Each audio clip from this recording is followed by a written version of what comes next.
Hello, good day mga boss. Charlotte ng DIY ko Rips. So ngayon, gawa lang ulit tayo ng short video. So, ang gagawin natin ngayon is i-compare natin yung original na TFX na right switch versus dun sa mga copy or dun sa mga fake na TFX right switch. So, ito yung sinasabi natin TFX Yan, TFX right switch. So ito yung nakakabit do sa motor ko ngayon, tinanggal ko na siya. So kung mapapansin niyo naka wire cover na, naka socket na rin yan. So ito is plug and play na to. Yan. So kung mapapansin niyo medyo madumi-dumi. So papalitan na rin naman natin to. So hindi ko na inayos, hindi ko na siya nilinis. Bigyan ko lang kayo ng comparison para in case lang mabibili kayo ng TFX switch, at least malalaman nyo kung original ba siya o hindi. So at least kung alam nyo na peke yung binibili nyo, walang issue. Ang problema kasi pagka sinasabi sa inyo na genuine yung binibili nyo na TFX switch pero peke pala, ayun yung magiging problema. Yan. So eto, nung binili ko to, syempre hindi yan naka-wire cover. Tapos ang pinaka-cover lang yan is parang plastic. So ito isa Domino to. Domino yung brand nito.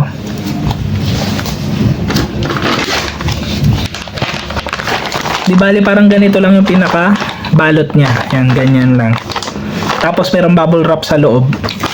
Ito, nakaganon siya. Yan. Pero pagka bumili kayo ng original na TFX switch, ganito yung magiging itsura niyan. Yan. Nasa Yamaha box. Yan. Ano ba yung similarities muna nila? Yan. Tapos mapapansin nyo, may plastic. Tapos ganito yung presentation niya. Yan. Nakatali. Ito kasi, nung nabili ko to, nakaganyan lang yan. Tapos, naka-bubble wrap. Tapos, nakalagay sa ganitong plastic. Domino. So, ano ba yung similarities nila? Siyempre, yung similarities nila is yung function. So, bumili man kayo ng original or ng copy, iisa lang, parehas sila ng function. Una, yung sa kill switch, yan. Pagka tinaas nyo, kill switch. Tapos, pagka binaba nyo naman, starter. Yan, starter. So, parehas sila. Itong copy, ganun din. Pagka inangat nyo, kill switch. Pero pagka binaba nyo naman, starter. Ayan.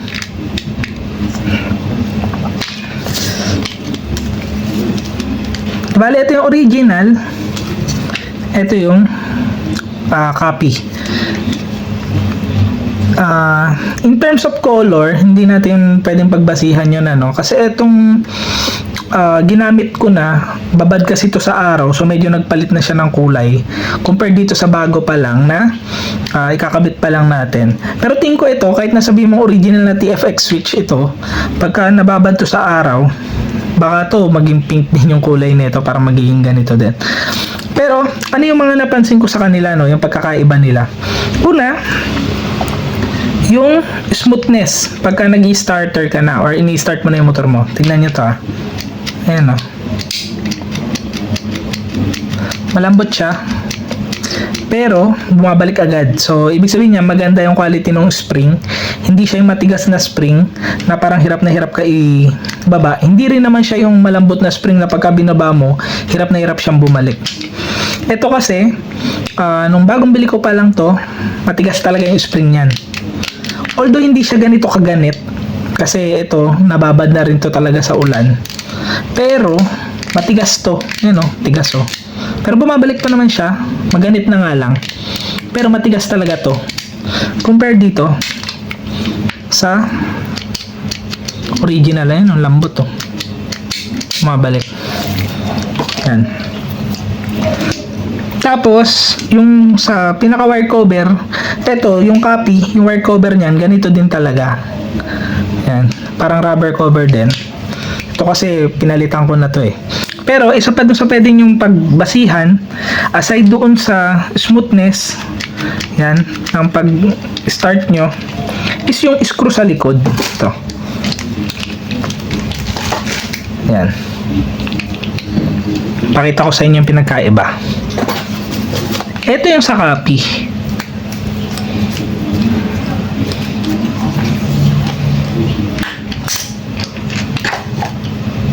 Yan. Ito naman yung sa original.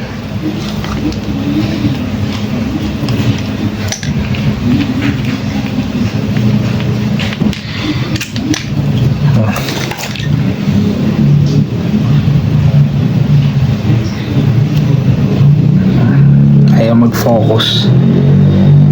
Yan. Yan. So, kung mapapansin nyo, yung sa original, fine thread yung ginamit. Meaning, yung thread niya is magkakadikit talaga. Yan o. Kaya fine thread. Pero ito, dun sa copy, ang lalaki ng spacing. Yan. So, dun sa mga switch na binibili kong fake, madalas talaga malaki yung spacing ng thread. Ito kasi original ito, kaya kung mapapansin nyo, yung screw na ginamit. Yan. Fine. Or magkakadikit. So, ayun yung dalawa yung pagbabasihan, ano. Una, yung smoothness ng pag-start. Yan. That smooth siya. Bumabalik na yung kaagad. Ito kasi yung copy, matigas to. Ayun, no. Bumabalik naman, matigas nga lang. Pangalawa, yung screw na ginamit. Sa original, fine thread. Yan. Doon sa copy or doon sa peke, malaki yung pagitan. Yan. Tapos, sa wire kasi, parang kinopya rin yung mismong kulay eh. Ayan o. Blue, white, red, black, red, white, tapos brown. Yan. Kaso nga lang, ito, ang kapal ng balat. Ito, manipis lang yung wire na ginamit. Yan o.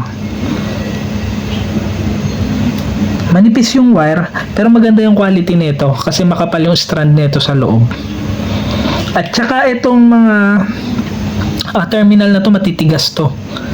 Unlike dun sa mga terminal na kasama talaga nito, malalambot.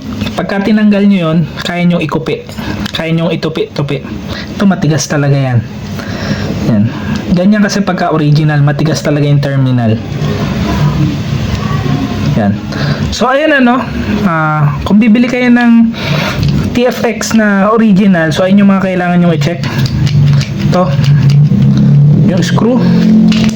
Yung wire. Manipis man, magandang quality.